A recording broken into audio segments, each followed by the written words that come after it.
Welcome, everyone. We are diving into The Scaffold Effect by Harold S. Koplewicz. Oh, good choice. It's a book that looks at this big question, how to raise resilient, self-reliant, and secure kids in, today's world. Right. Koplewicz uses this metaphor of scaffolding, which I find really interesting. Yeah. It's from construction. Oh, yeah. To illustrate how parents can support their children's development I see. without, holding them back. Without stifling them. Exactly. Got it.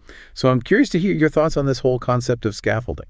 Well, the main idea is that just like a scaffold provides that temporary support for a building under construction, Right. parents provide a framework for their kids to develop emotionally, I see. socially, and behaviorally. So you're giving them the tools and guidance they need to kind of build themselves up. Exactly. That means It's all about empowerment. it is empowering. Yeah. The book talks about this statistic. 2/3 of children with anxiety and depression don't actually get the help they need. That's a lot. It is a lot. Oh. And it's because of misinformation and stigma. It's true. There's a lot of stigma around mental health. There is. It's hard for parents to know where to turn. It is. When to seek help. So how do we as parents avoid falling into that trap of Overprotection. overprotecting, Yeah. instead of teaching them valuable coping mechanisms? Well, that's where this idea of self-scaffolding comes in. I see. Before parents can effectively support their children, Right. they need to build a solid foundation for themselves. So what does that actually look like? Well, the book gives this example of Lisa, she's a mom, who had a really rough week at work Okay. and ended up yelling at her son's teacher Oh, no. over this last-minute project. So it's like that stress spills over Exactly. into our parenting. Right. It'd be really hard to separate the two, It can. especially when we are feeling overwhelmed. Exactly. So this just shows how important it is to take care of our own well-being. Absolutely. But I think for a lot of parents, Yeah. finding the time and energy for self-care can be a real struggle. It's a huge challenge. It is a challenge. But it's essential. Prioritizing our own needs Okay. is not selfish. Okay. It's actually essential essential to work. effective parenting. I never thought of it like that. When we model self-care for our children, Uh, we're teaching them to value their own well-being. that makes sense. Imagine the impact of seeing you taking breaks Okay. to meditate or exercise Right. or even just enjoy some quiet time. I see. It sends a powerful message. That's powerful. Yeah. It normalizes self-care. It does. Yeah. I love that idea. But putting it into practice with, kids of all ages can be overwhelming. How does this self-scaffolding concept look different for parents of, let's say, younger children Okay. versus teenagers? So for parents with kids under 12, Okay. Koplewicz suggests focusing on physical breaks. Physical breaks. Yeah, like just taking a moment Okay. to step away, Okay. breathe deeply, Right. maybe do a quick meditation, Oh, I like that. even a 5-minute walk around the block can help reset Reset. your yeah. mood and your energy. That makes a lot of sense. Right. It's about giving yourself a moment Okay. to recharge. And what about those of us navigating the teenage years, Oh, the teenage years. which can be a whole other level of intensity? For parents of teenagers, Koplewicz recommends emotional breaks. Emotional breaks. Yeah, so instead of focusing on, physically stepping away, Right. it's more about shifting your emotional state. Got it.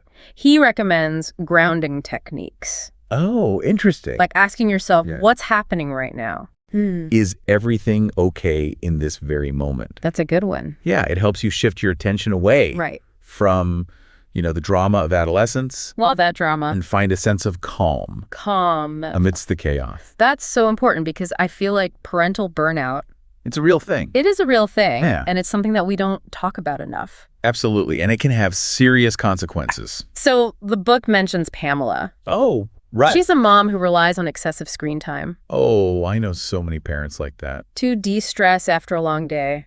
It's a common coping mechanism. But it's not always healthy. No, it's not. I'm curious, how common is parental burnout? Studies suggest Okay. that as many as 1 in 12 parents 1 in 12, wow. experience burnout. That's a lot. It is, and I think the pandemic really exacerbated this issue. I think so too. The book actually provides a helpful table. Oh, okay. It outlines the differences between normal parenting struggles. Problematic behaviors and signs of parental burnout disorder. Wow. So there are different levels. There are. It's important to recognize the difference. Right. Because, feeling occasionally frustrated with your children is normal. Of course. But consistently feeling resentful, Okay. emotionally distant, or completely depleted could be a sign of something more serious. I see. So it's important to pay attention to those patterns. It is. And seek help. Absolutely. If needed. Yeah. You don't have to suffer in silence. No, you don't. There are resources available. That's good to know. Right. It's about taking care of yourself. It is. So you can better take care of your kids. Now, the book also talks about the importance of challenging our own biases. Our biases, yeah. As parents. Exactly. That's a tough one. It is tough. I mean. But it's so important. Right. Koplewicz uses this example of Claire, a mom who had these negative assumptions about her son, Daniel. She kept seeing him as this problem child. Yeah. And it really affected how she interacted with him. I could see how that would happen. It's a classic example of confirmation bias. Oh, tell me more about that. So confirmation bias is basically our tendency to look for and favor information that confirms our existing beliefs. Even if those beliefs are inaccurate. Exactly. Oh, wow. So Claire's belief that Daniel was a problem child led her to focus only on his negative behaviors. So she's not seeing the whole picture. Exactly. She's missing all the good stuff. Right. And this kind of thinking can become a self-fulfilling prophecy. How so? Well, if you constantly focus on a child's shortcomings, you might inadvertently reinforce those behaviors. So it's like we're creating these narratives about our children that might not reflect who they truly are. It's like putting them in a box. Exactly. And then they start to believe that's who they are. And then they act accordingly. It's a vicious cycle. So how do we combat this tendency to dwell on the negative? Koplewicz talks about a technique called overlearning. It's basically intentionally focusing on positive behaviors to counteract the negativity bias. So you're basically retraining your brain to look for the good. Right. So instead of just, noticing when your teenager forgets to take out the trash, you make a point of acknowledging when they do something helpful. I like that. Like cleaning their room. Without being asked. Exactly. And instead of just a quick thank you, you really make a point of praising their effort. So you're making it a big deal. You are. You're showing them that you noticed and that you appreciate it. Okay, that makes sense. You're basically highlighting and reinforcing that positive behavior. I love that. It's powerful stuff. It is powerful. Yeah, it can really change the dynamic in your relationship. So speaking of teenagers, the book mentions Stephen. He's a teenager who would argue. Oh, teenagers love to argue. And try to get out of doing his homework. It's a classic power struggle. It is a classic power struggle. Yeah. So how do we, as parents... Navigate that. Well, Koplewicz emphasizes the importance of not getting sucked in to those power struggles. It's so easy to do, though. It is. But when we engage in those arguments, we're actually giving them what they want. Which is the attention. Exactly. Right. So it's about shifting that dynamic. It is. So what's a better approach? Instead of engaging in an argument, you might say something like, it's not okay to talk to me like that, but I appreciate that you're sitting down at your desk. So you're acknowledging their feelings, but still holding firm on your expectations. That's a good balance. It is. It's about being both firm and compassionate. Firm and compassionate. Yeah, meeting them where they're at. I like that. But also holding them accountable. This ties into another point the book makes. A child's behavior isn't always a reflection of their character. Oh, that's so important to remember. It is. It is. Kids are constantly evolving. Yeah. Their behavior can change from day to day. From day to day, yeah. Even from hour to hour. So true. So we can't just label them based on one incident. There's this story in the book about Victor. Oh, right, Victor. He struggled in middle school. He did. He really did. But completely transformed his behavior in high school. He turned things around. He did. His parents couldn't see past their previous perception of him. It happens all the time. Crazy. Parents get stuck in these narratives. It's like those biases are so ingrained. They are. Even when a child demonstrates, significant growth. It's hard to let go. It is hard. Of those preconceived notions. Koplewicz reminds us that it's essential to challenge those biases. Absolutely. Acknowledge our children for who they are. Right. Evolving individual. Capable of learning and evolving. Exactly. I love that. It's about giving them the space to grow.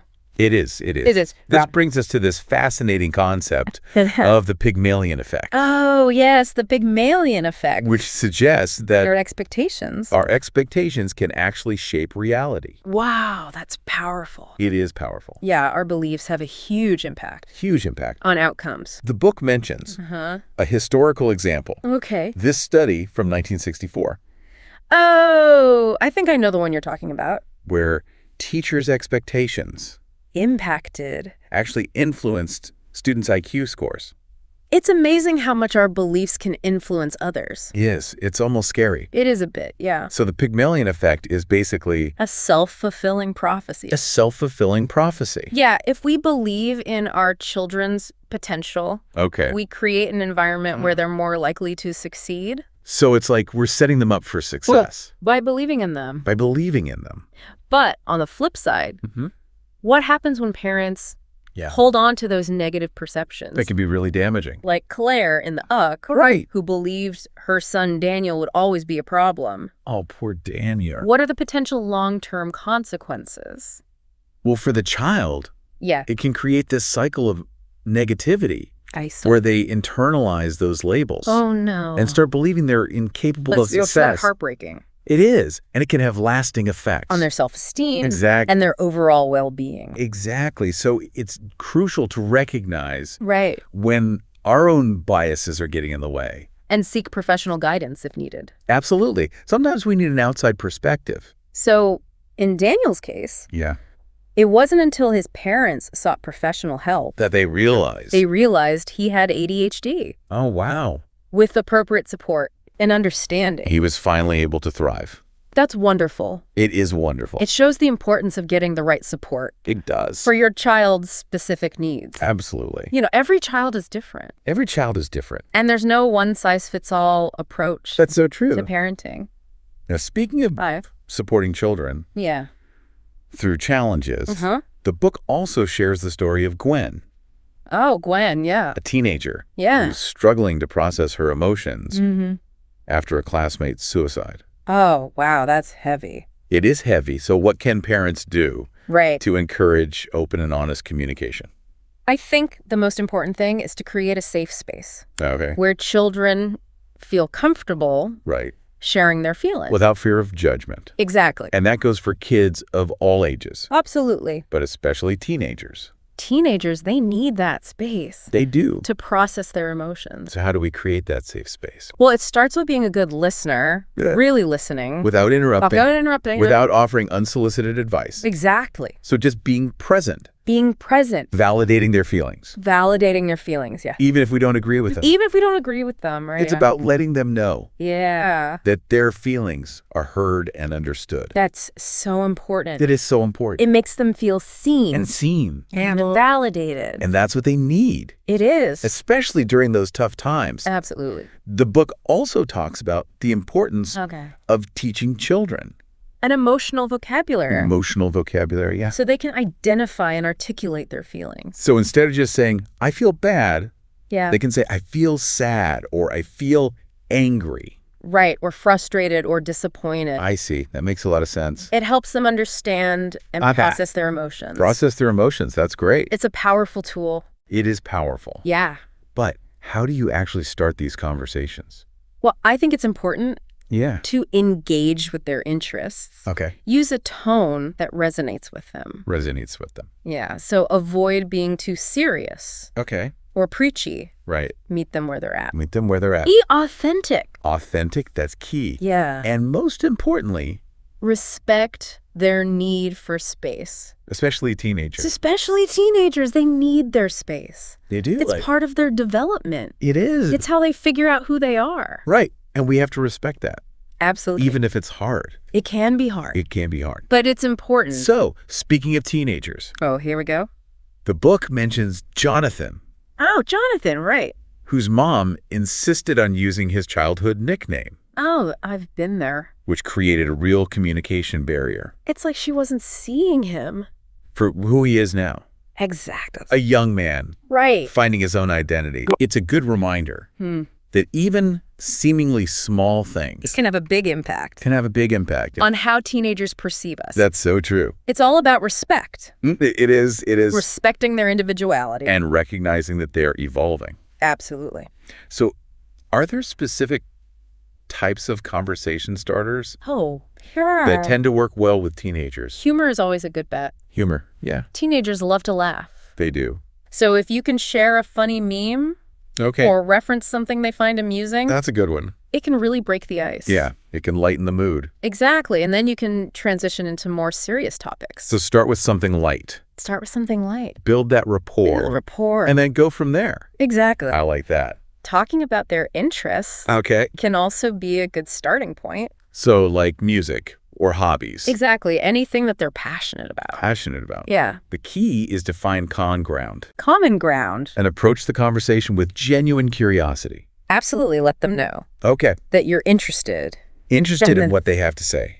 This makes me think about those inevitable difficult situations. The kids find themselves in. Yeah, the book gives an example. Where a child calls their parents for help. Oh, right. After encountering a drunk driver. That's scary. It is scary, and as a parent, you want to be that safe haven for your kids. You do. No matter what they're going through. Absolutely. So how do we create that safe space? Thank you. Where they feel comfortable coming to us. Right. Even when they've made a mistake. It's about being non-judgmental. Reassuring and understanding. Even if we are freaking out inside. Right? Because we want them to know that they can always count on us. That we're there for them. To support them. No matter what. And that's huge. It is. It's the foundation of a strong parent-child relationship. Absolutely. And of course, we can't ignore the elephant in the room. Technology. Yes. Which is such a huge part. It's everywhere.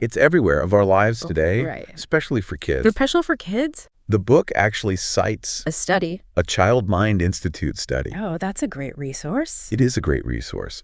About the link. Problematic internet use.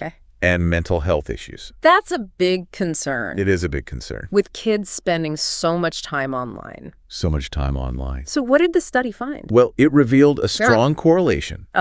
Between excessive internet use and an increased risk. Of anxiety and depression. And attention problems.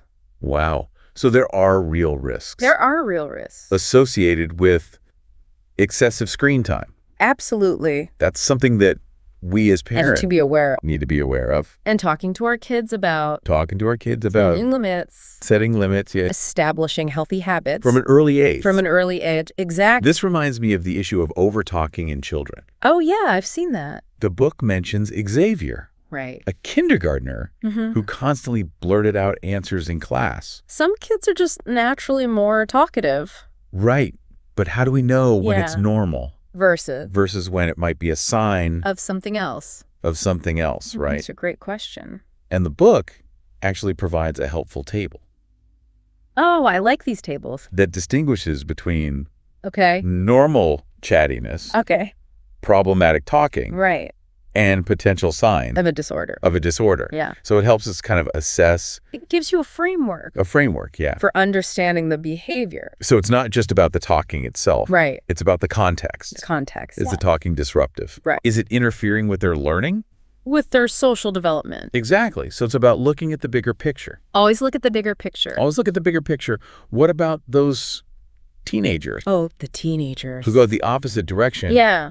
And seem to clam up completely. With the silent treatment. Yeah, that can be tough. How should parents approach those situations? Well, I think it's important to remember that teen secrecy is a normal developmental stage. So it's not necessarily a bad thing. Not necessarily, no. It's their way of asserting independence. And establishing boundaries. Yeah. So how do we as parents stay connected without being intrusive? That's the balance. It is a delicate balance. So what's the best way to do that? Well, I think it's important to respect Okay. Their need for privacy. Their need for privacy. While remaining available okay. as a sounding board. A sounding board. When they're ready to talk. So we're there if they need us. We're there if they need us.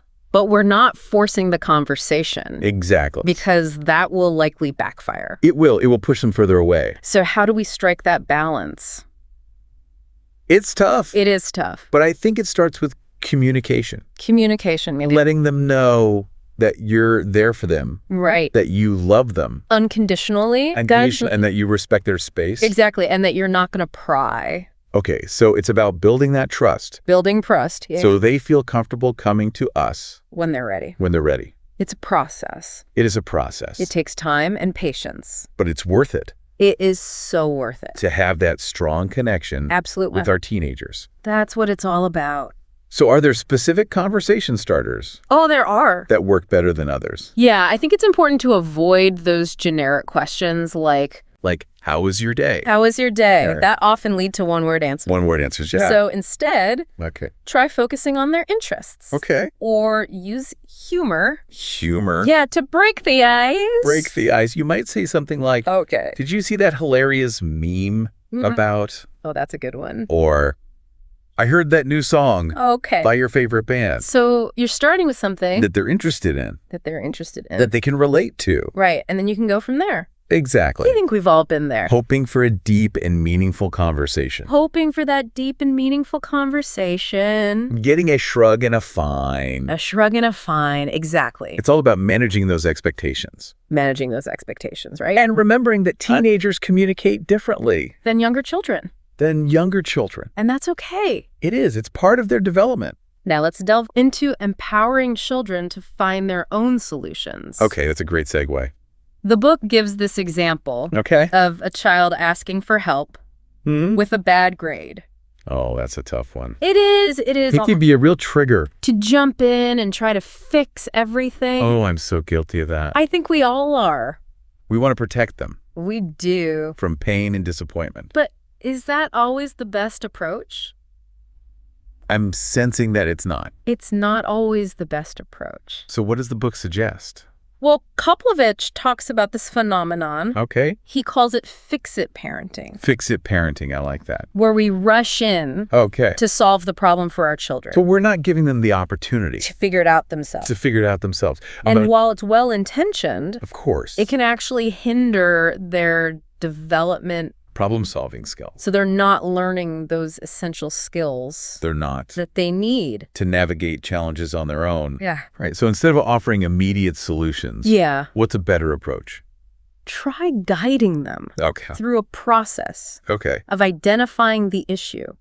Brainstorming potential solutions. I like that. And making their own decisions. So they're still involved. They're very much involved. In the process. It's a collaborative effort. Collaborative. I like that. But ultimately, the decision is theirs. That makes a lot of sense. Right. It's about empowering them. Empowering them. To take ownership. Of their choices. That's a valuable lesson. It is. But how do parents determine the right level of support? Right, because there are times... we do need to step in. Absolutely. Koplewicz talks about this concept. He calls it the danger zone. The danger zone, okay. And these are situations where parental intervention... is necessary. To prevent a child... from experiencing... excessive failure. Or distress. Okay, so it's about finding that balance. Yeah. Between supporting... and overstepping. So can you give us a concrete example? Of how to navigate this... this balance. The book tells the story of Emily. A high-achieving student who was crippled by anxiety about failing. That's so common, though. It is, especially in today's competitive environment. Right. There's so much pressure on kids. So Emily's mom, Diana... learned to scaffold her daughter by validating her feelings. And reframing her perspective on failure. So how did she do that? She said something like, it's okay to be worried about failing. We all experience setbacks. That's true. What matters is how we learn from them. So she's normalizing... normalizing failure. Failure. And emphasizing the learning opportunity. I love that approach. It's about shifting the focus. Away from and toward growth. Toward growth and resilience. And that's what we want. That's what we want for our kids. For our kids to be resilient. To embrace challenges. Embrace challenges. And learn from their mistakes. This reminds me of when I was teaching my grandson to read. Oh, that's cute. I used this no wrong guesses approach. Oh, I love that. And it created this safe space for him. To experiment. With words and sayings. Without fear of making mistakes. Without fear of making mistakes. And I think that's so important. It is. It takes the pressure off. It does. And allows them to really explore and learn. So it's not about being perfect. It's not about being perfect. It's about the process. A process of learning. Of learning and growing. So speaking of allowing kids to make mistakes, the book talks about this common parental pitfall. Which is swooping in. Swooping in. I do that all the time. We all do. We all do. We want to rescue them. We want to rescue them. From those uncomfortable moments. But sometimes that can backfire. How so? Well, the book gives the example of Annie, who did her son Ben's homework for him. Oh, wow. Throughout his school years. I can see how that would create some problems. It did. Like what? Well, Ben never really learned how to manage his time. Right. Or organize his work. He didn't develop those essential skills. He didn't. Because his mom was always swooping in. Always swooping in. To rescue him. To rescue him. So even though her intentions were good. Of course. Her actions actually hindered Ben's development. They did. Of independence. Independence and coping skills. So it's about letting them struggle a little bit. Letting them struggle, yeah. Letting them experience those natural consequences. Natural consequences. Even when it's hard. Even when it's hard to watch. Because that's how they learn. That's how they learn. And grow. And become more resilient. So what about those situations where a child experiences rejection? Rejection can be tough. It can be tough for kids, especially for kids. The book gives an example of a child not getting a part in the school play. Oh, that's heartbreaking. It is heartbreaking. And as a parent, you want to just make it all better. You do. You want to take away their pain? But we can't always do that. We can't. So what can we do? Well, the book suggests that we validate their feeling. Validate their feelings. So we say something like, I know you're disappointed that you didn't get the part, but I'm proud of you for auditioning. So we're acknowledging their effort. We are. And their disappointment. Exactly. And then we help them reframe the experience. Reframe the experience. Okay. So we might say something like, this just means that there's a different opportunity out there. Ooh, I like that. That's a better fit for you. So we're turning it into a positive. We're turning it into a positive. I love that. It's about focusing on the possibilities. Possibilities, not the limitations. Exactly. And that brings us to this important topic. Grit. Grit, that's a good one. The book tells the story of Donna. Donna, the soccer player. A soccer player who decides to quit. Much to her parents' dismay. Much to her parents' dismay, yeah. They had big dreams for her. They did, but Donna had other plans. Donna had other plans, so this highlights for respecting our children's choices. Even when don't align with our expectations. I think a lot of parents struggle with that. It's hard. It is hard to let go of our own aspirations for our children. Especially when we know that they have talent. Right, or potential. Potential, yeah. But ultimately, it's their life. It's their life. And they need to make their own choices. They do. Even if those choices lead them down a different path. A different path than we envision. So how can parents differentiate between healthy encouragement and potentially harmful pressure? Because we do want to encourage our kids. Of course, we want them to succeed. But we don't want to push them to the point where they lose their love. They lose their love for something. Or their sense of self. So it's a delicate balance. It is a delicate balance. It is. So what are some signs that we might be crossing that line? Crossing that line, yeah. Well, if your child is constantly stressed, anxious, or withdrawing from activities they used to enjoy, that's a red flag. It's a red flag. That we might be pushing them too hard. So it's important to pay attention to those cues. Right? And adjust our approach accordingly. So what about those kids who seem resistant to trying new things? The book gives an example of Maria. Maria, who didn't want to join the math club. Even though she excelled in math. Right. So how do we know? How do we know? If it's just a lack of interest. Or something more. Something more, right. Like social anxiety. Social anxiety, yeah. Or a learning disability. It could be a lot of things. It could be a lot of things. So what's the best way to approach these situations? To approach these situations, yeah. Well, I think it's important to have a conversation. Conversation, yeah. With your child. Okay. Find out why. Why they're resistant. Why they're resistant. What are their concerns? Exactly. Maybe they're afraid of failing. Or maybe they just don't think it's fun. Right? Or maybe they're overwhelmed. With other activities. So it's about understanding. Understanding their perspective. Their perspective, and then what? And then working together. Working together. To find a solution. That works for everyone. That works for everyone. I love that approach. It's about collaboration. Collaboration, not coercion. Exactly. So we're not forcing them. To do something. To do something they don't want to do. That they're not ready for. So how can parents strike that balance? Between respecting the child's choices. And encouraging them. To step outside their comfort zone. That's the sweet spot. It is the sweet spot. That's where the magic happens. The magic happens. So how do we find that sweet spot? Koplewicz emphasizes honoring commitment. Honoring commitment. While still allowing room for growth. For growth and change. So it's like setting those boundaries. Setting boundaries. But also being flexible. Being flexible. And adaptable. Adaptable. I like that. So, for example, if your child wants to quit karate after a few lessons, you might say, I understand you're not enjoying it as much as you thought. However, you committed to finishing the session. Right. Let's reevaluate how you feel at the end.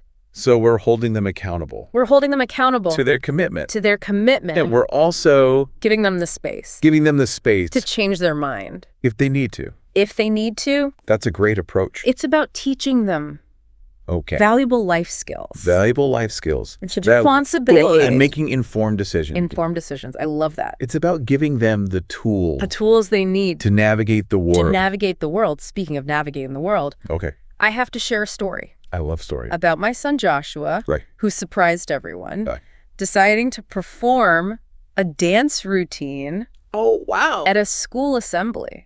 That's awesome. It was awesome, and I'll admit, I was initially apprehensive. Really? Why? Because Joshua is a pretty quiet and introverted kid. So you weren't expecting this? I was not expecting this. And he surprised you? He did. That's great. It was great, and it was such a good reminder that sometimes we need to encourage our kids. To step outside. To step outside their comfort zone. Their comfort zone. Even when it's scary. Even when it's scary. Because you never know. What they might discover.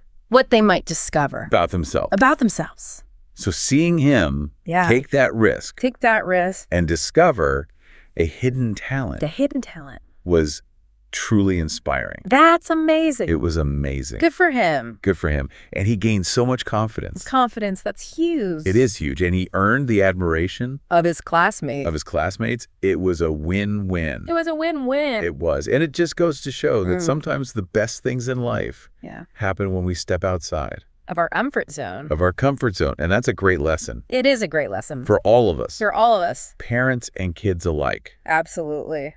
Ready for part 3?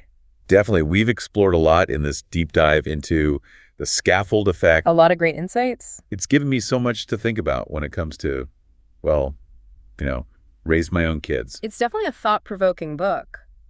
As we wrap up this final part, I'm curious about specific strategies for applying these principles in, everyday life. Sure. Like, what are some things listeners can implement right away? I'm glad you asked, because I think a lot of parents struggle with finding the right balance between setting boundaries. Setting boundaries, thank you. Yeah. And allowing their children the freedom to explore and make their own choices. All right. It's a tough one. It is tough. So how does the book address this challenge? Well, the scaffold effect emphasizes that setting limits is not about being controlling or restrictive. Right. It's about providing a framework for children to develop self-discipline and make responsible decisions. I like that. So the book suggests involving children in the process, setting boundaries. Exactly. So it's not just about laying down the law. Right. It's about explaining the reasons. Explaining the reason. Behind the rules. Yeah. Offering choices whenever possible. Choices are important. They are. It makes them feel like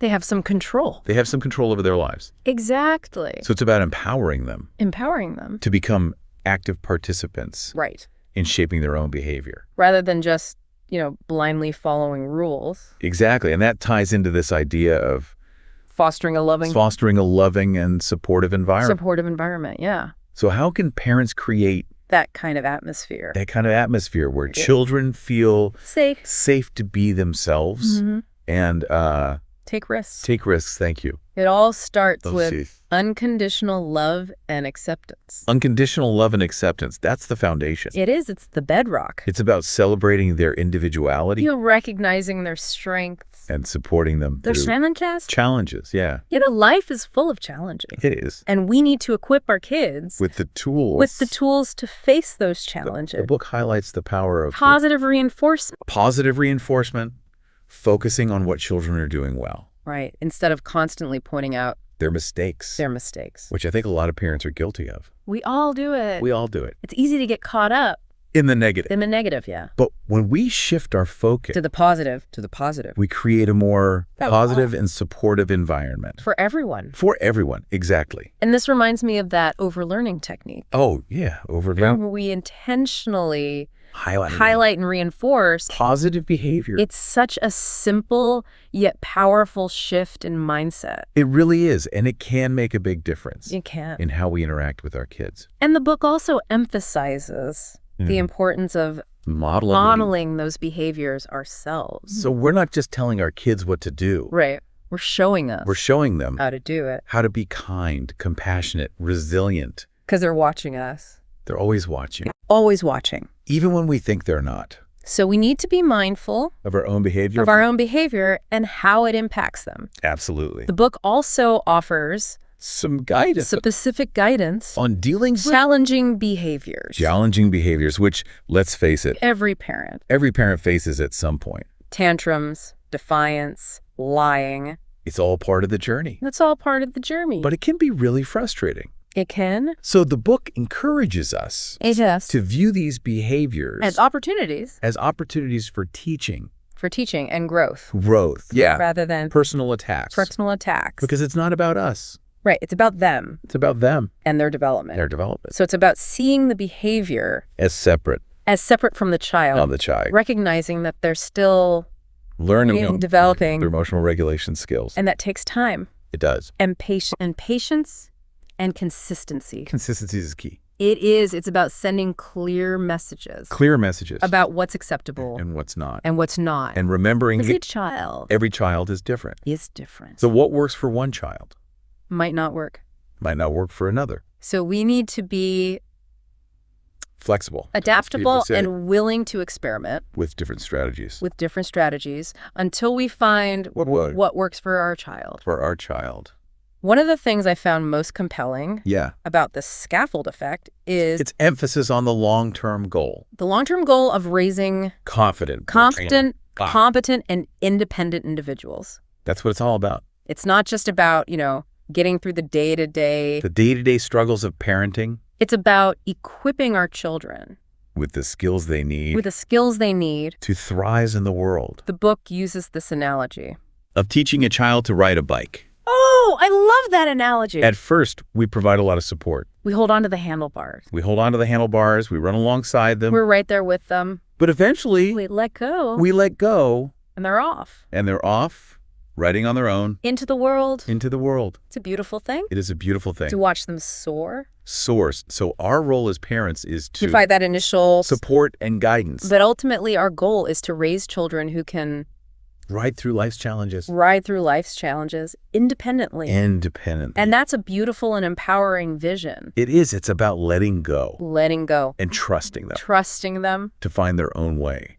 As we conclude our deep dive into the scaffold effect, I want to thank you for sharing your insights and expertise. It's been a pleasure. This conversation has been incredibly valuable. I hope so. I'm sure our listeners will find these strategies and perspectives incredibly helpul on their own parenting journeys. Because we're all in this together. We are. Parenting is a lifelong learning process. And there's always room for growth and evolution. And that's what makes it so exciting. It is exciting. It's challenging.